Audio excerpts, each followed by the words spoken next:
I get it. I get it. I understand it now. I know why this game is so much more than just a game. I get why they made movies. I get why they made an anime. I understand why there's so much hype for the remake. I get why they're making the remake 3 different parts now. I get all the different spin-offs. I understand why Square Enix continues to repeatedly squeeze the most they absolutely can out of this game in particular, compared to all the other Final Fantasies that came before and after it. Final Fantasy VII. As a first-time player and a first-time finisher.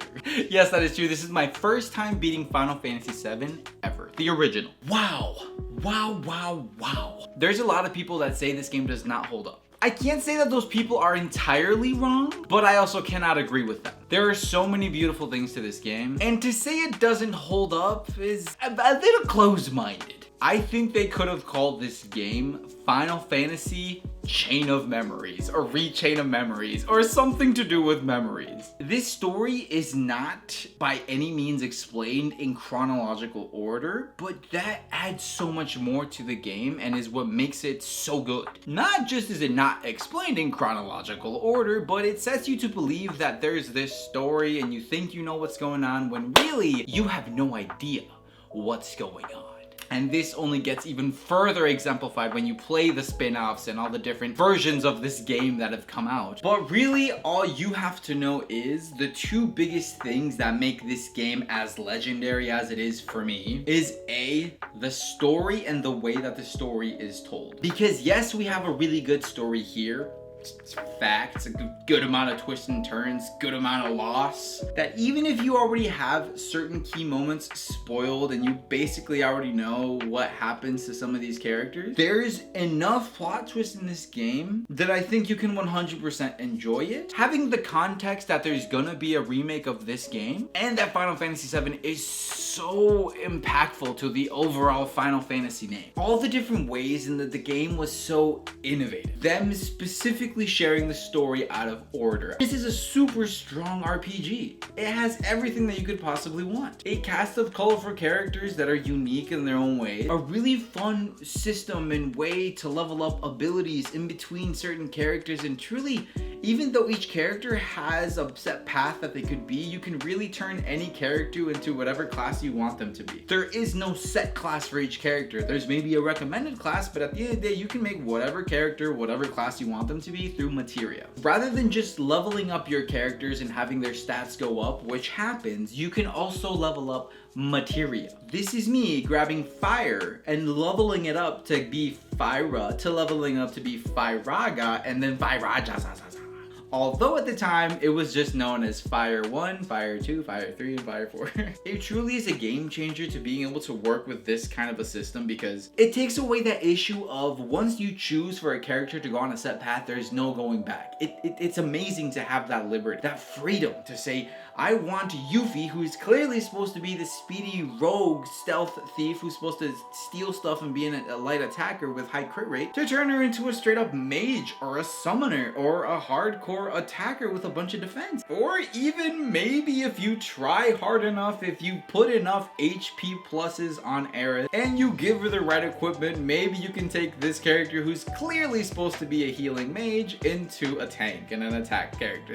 The craziest thing is that this game came out 1 year after I was born, in 1997, dude. What makes it so special is that this game started all that. It was one of the first ones to do this. And that is another thing that makes Final Fantasy VII so iconic. Another thing that I think really upped this game's ante compared to Final Fantasies 1 through 6 was the fact that Final Fantasy VII played around with adding a lot of little mini games and little gimmicks to it. I'm riding a motorcycle in this game. I'm snowboarding as Cloud. I'm over here lifting and doing squat competitions at a gym with these gym bras. And those mini games where you're sneaking around and these little puzzles where I think, while they're not necessary to the game, I could see how they added just enough charm to make them likable by most people. I am usually not a fan when a game kind of takes me away from the core gameplay and has me do something else. But in this game, it wasn't annoying. Like I said, it was fun, it was cute, it added to it, it gave it charm. So all of these things combined, I think really makes Final Fantasy such a thing. And I think it's earned its spot as such a legendary Final Fantasy. It's such a legendary game, period. The way that it does things with the stories is huge. The way that they mess with time and memories and what you think is gonna happen versus what's actually happening. It's so cool. This is as much as I can praise the game without getting into actual spoiler territory. So we're gonna leave it right there. Those are all the things that I loved about this game. Story, the cast of characters, and how each character really kind of got a spotlight for a little bit. Making it so that when they're on this journey with you, they're not just some little party member that got recruited.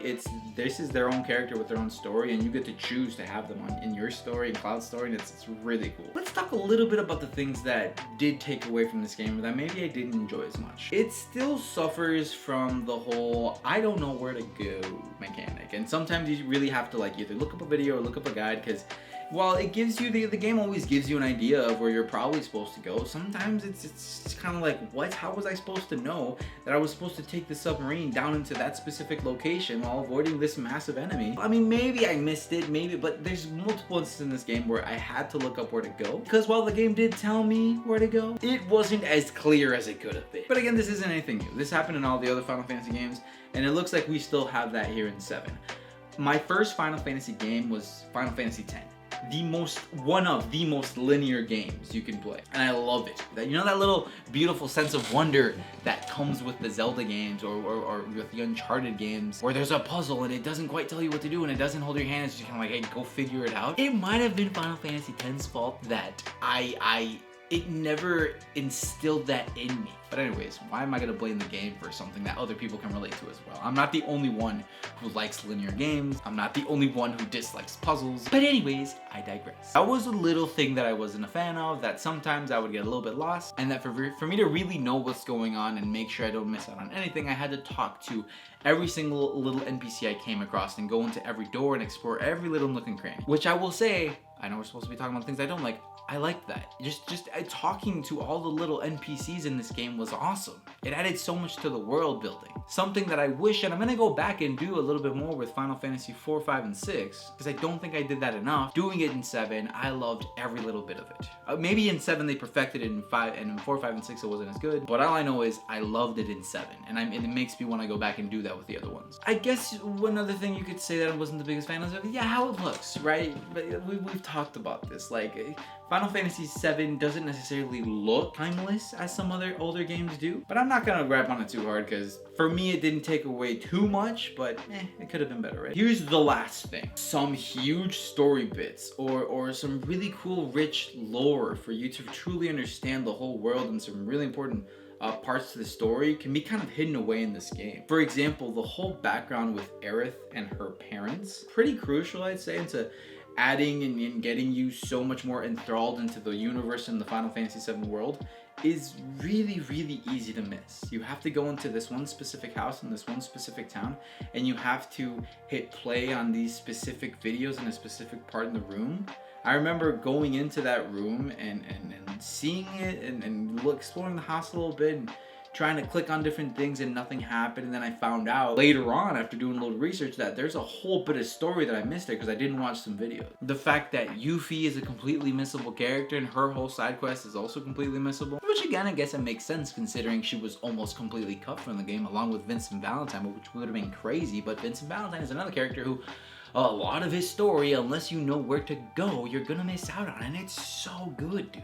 It's so good. So maybe that's a small criticism that I have, that there's a lot of really important bits of lore that can add so much more to this world, this amazing, beautiful world that can be really easily missed. So again, beautiful game, beautiful story, but I hope in the remake they incorporate all these beautiful bits of lore that were there in Final Fantasy VII hidden into the remake so that it's just blatantly there, because it adds so much to the game. But that pretty much does it for my biggest criticisms of the game, I guess. So for all of you who haven't played Final Fantasy VII, do I recommend you playing the older version before the remake, or even if you only played part 1 of the remake, before playing the entirety of the remake? I'm gonna give you two things. If you play the first one and you understand the entire story and then from going from such an old game, you play this new remake version of it, where you already know all the characters and you know everything that's gonna happen, you know everything that's gonna go on. It just adds so much more beauty to the game, and it makes it so worth it. You know, it's amazing. It's a beautiful way to experience the story. As of now, since parts 2 and 3 of the remake haven't come out yet, I don't know how much of the story they're going to change. But I'll tell you this,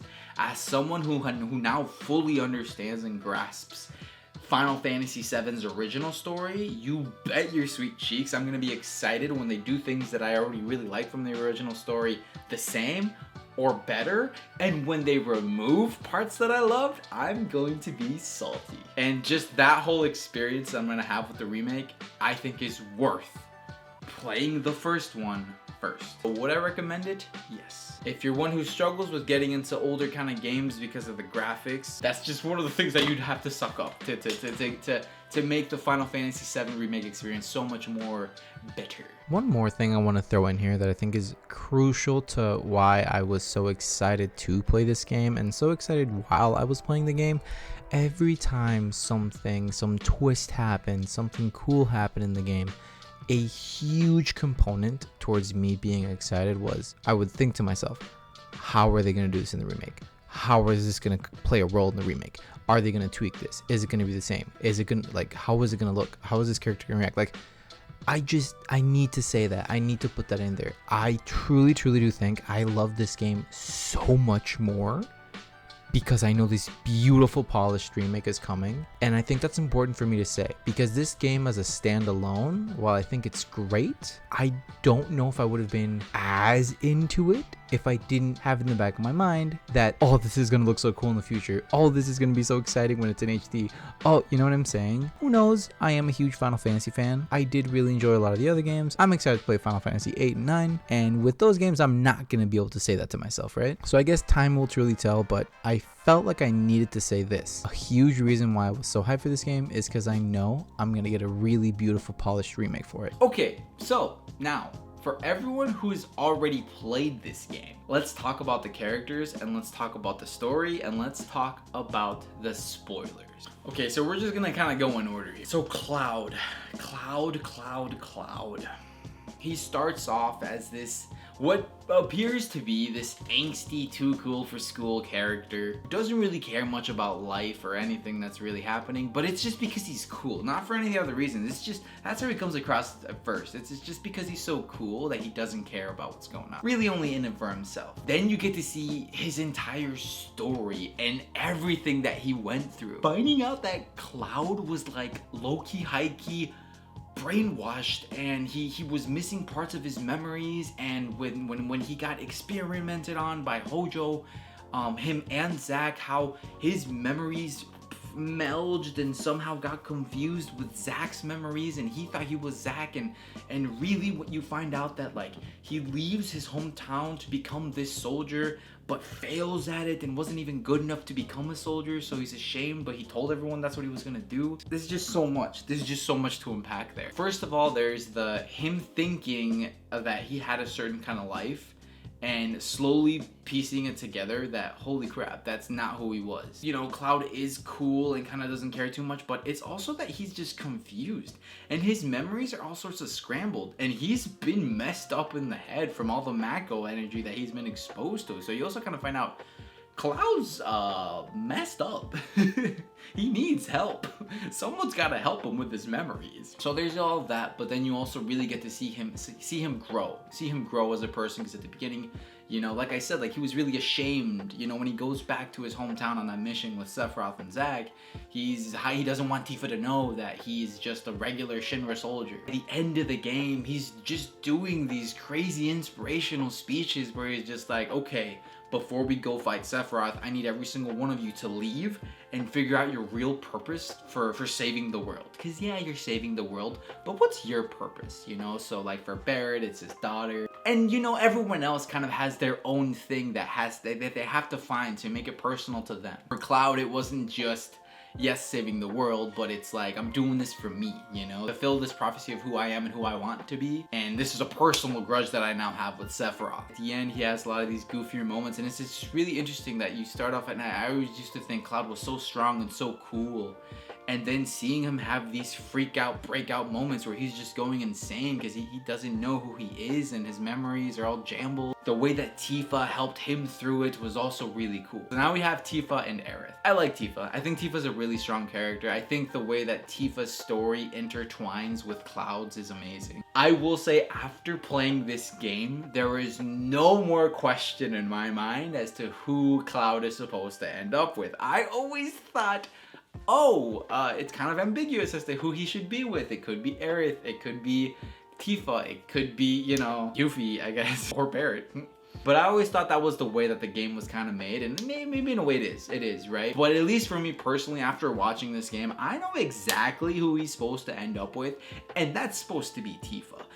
The way that he was in love with her, I would say, as a child, and was like, man, like, just really wanting to, I guess maybe be her friend, but be there to protect her when they're both kids and she falls off the freaking, was it like a mountain or something? And Cloud just feels so bad because he was trying to be there to protect her and he failed, and he's like, the entire purpose and reason why I'm going to grow up and become a soldier is to be able to protect Tifa. And he's just kind of been holding on to that, and even though his memories got all scrambled, like, that's where that all came from. Like, and Tifa's always also, you know, maybe when they were kids a little bit less, but she also really liked Cloud, like, the whole time. And then in comes Aerith, which we'll touch a little bit later, but I think Aerith and her personality is so much better suited for Zack's, and we'll probably talk more about that when I get into Crisis Core. I think Aerith really should have just been with Zack, which in a way I guess it works out that they both die. But I, without a shadow of a doubt, think that Cloud and Tifa are the way to go. Like, even just Cloud's a little bit cooler, angstier personality matches more with Tifa's bad kind of personality, rather than Aerith's sweeter, peppier, bubblier side. I think that connects way more with Alex. You know, high motivation, high energy, positive, go-lucky guy. Like, I think that couple just works out so much more. Keep in mind, I haven't played the remake. I probably should have said this earlier. I haven't played the remake, and I'm very curious as to what's gonna happen there with them, right? The Aerith story is crazy. She's like the second main character in this game. Her whole backstory with her dad being the good scientist that married this ancient, and now she's like half and half Cetra / ancient / human. She just plays such a huge role in the story, and her being so positive and so in it for the good guys, and just wanting to help stop the meteor and stop Sephiroth from winning, and all of that just being ripped away, dude. It really makes you feel it. Like, they made her such a nice little golden girl character that when they take her away, you're just like, out of everyone, like, you would take her away from us, you know, the most pure, kind-hearted, innocent party member. It's crazy. Loved her as a character.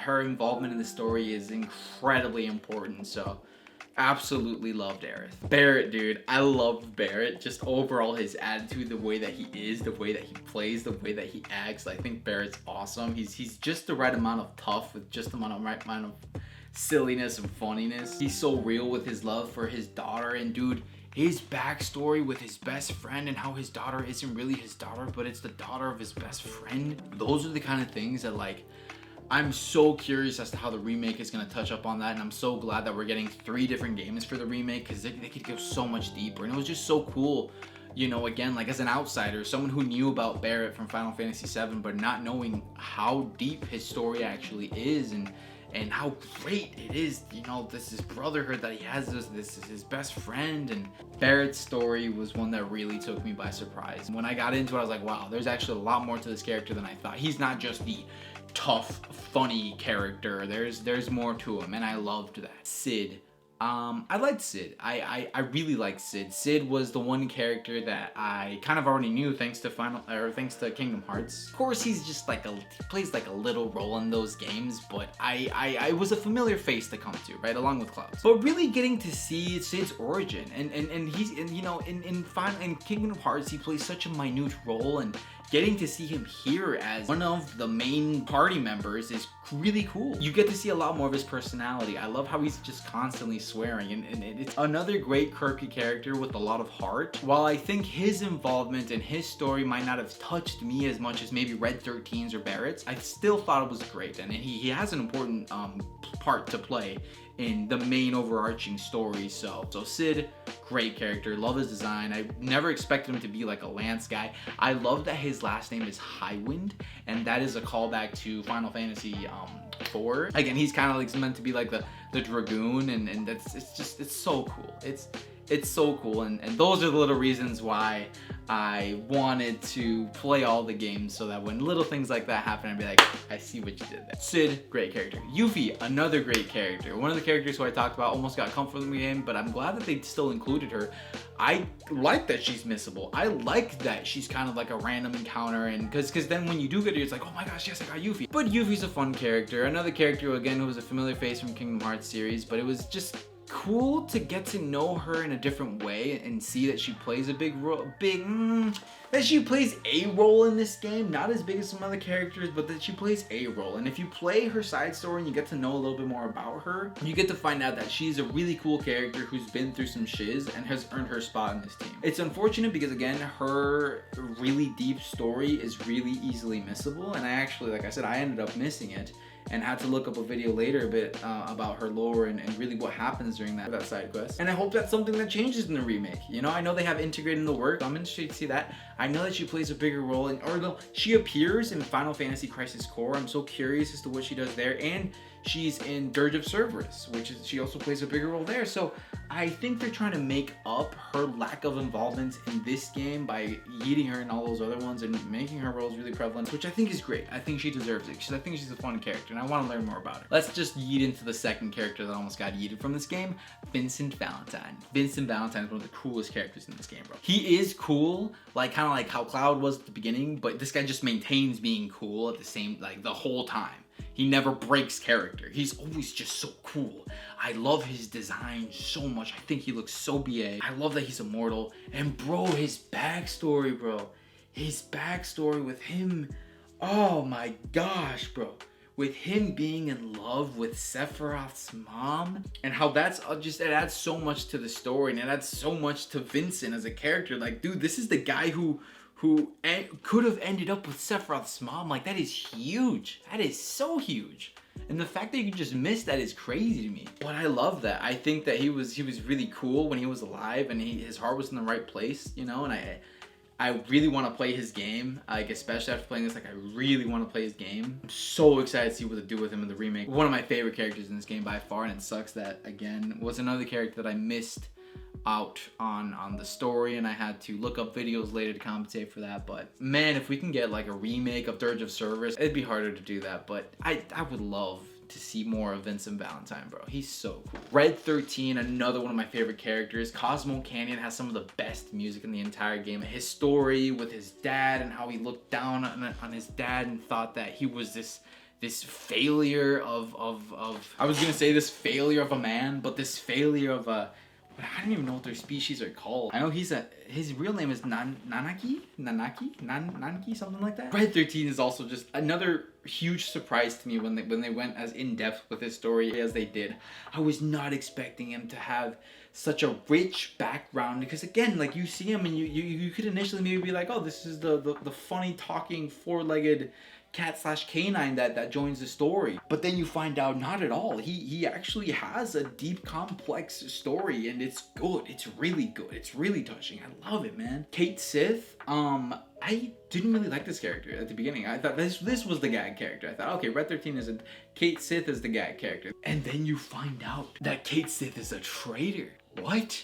Then they do that whole fake out where, like, you think Cait Sith is gonna die, and that's right around this time, you know, he was like talking about holding Marlene, which is Barret's daughter, captive, and you're just like, dude, I kind of hate this character. Like, we just have to go along with him because he has hostages, but like, it's crazy that this cat robot thing that's being controlled by a human is really just betraying us when we thought he was like part of our team. And then they do the whole fake out, which this kind of transitions into a part of the story that I wanted to talk about. That awesome thing that they did with Aerith's death. I did not understand why when Cait Sith died, they made such a big deal. It was like this huge scene, this huge goodbye, and it was like, oh, he's gonna die. And I literally looked it up because I was like, why should I care that Cait Sith dies? Like, he's so unlikable, you know? He just like betrayed the team, and now he's acting like, oh, I'm gonna die. It's this huge deal, this huge sacrifice, when you're a robot, so you're not even gonna die, you know, you're somewhere else. So I looked it up, and it turns out I wasn't the only one who felt this way, and they explain it, and this is why that scene is so important. They did this on purpose because they really built up this huge moment where Cait Sith is gonna die, and there was like this huge, you know, last little final speech with emotional music and the slow-mo and everything, and it's just, they really highlighted this moment of this character's death. It kind of builds this expectation as to what it's gonna be like when a character is gonna die. But then maybe an hour later, Aerith dies, and there's no speech, it's quick, it's out of nowhere, it's with a character that you really like, and you never get them back. That tonal shift, that made me appreciate Cait Sith so much more as a character in that moment when he dies, because they are setting you up to think this is what happens when a character dies. And then they hit you with the Aerith thing, like, again, it's really soon after this too. Like, I think like maybe an hour-ish after this. Like, it's crazy, man, it's crazy. But yeah, just another reason why I love this game so much, dude.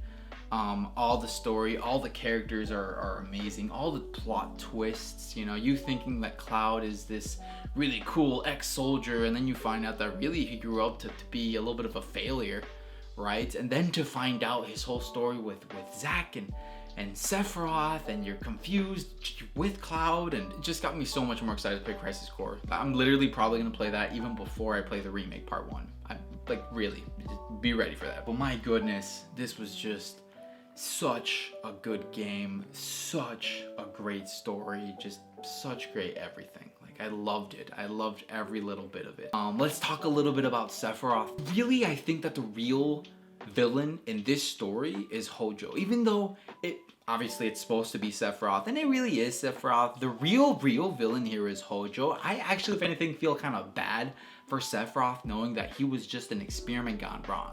It's kind of like, who's the real villain in Frankenstein, right? The doctor who created Frankenstein, or Frankenstein the monster? It's like Dr. Frankenstein, the freaking doctor who created Frankenstein is the real villain.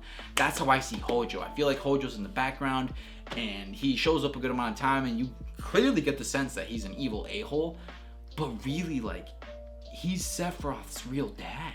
It makes you dislike Hojo so much, and it really made me think, like, why I kind of feel bad for Sephiroth if you think about it. Sephiroth is just Hojo's monster that got created, and really he just grew up thinking that he was one thing, and when he found out what he actually was, he kind of went insane, you know? Sephiroth went a little bit crazy. Not to say that he's not evil, but I just see him in a different light now, and that sounds insane. And maybe I'm gonna we'll see how I feel about Sephiroth as I play more of the spin-offs, but at least for now, after playing this game, Hojo's the guy I hate. Hojo's the reason that Gast, Aerith's dad, is dead and that her family's dead. Hojo is the reason that Sephiroth exists and that Vincent Valentine is dead. Sephiroth's mom, who was like a nice scientist, I think, got manipulated into creating this abomination, and it's just such great stories. So many great things with this game. So I get it. I get it. Thank you, Final Fantasy VII, for getting me so hyped for all the spin-offs and all the things that are to come. This is part 1 of this video. For now, this is where I'm gonna end this. So yeah, that pretty much does it for my thoughts on Final Fantasy VII. Thank you all so much for watching. If you like this video, don't forget to give it a like, leave a comment, and subscribe to join our Wolfpack family. Thank you all so much for watching, Wolfpack. I love you so much, and I will see you all next time. Peace.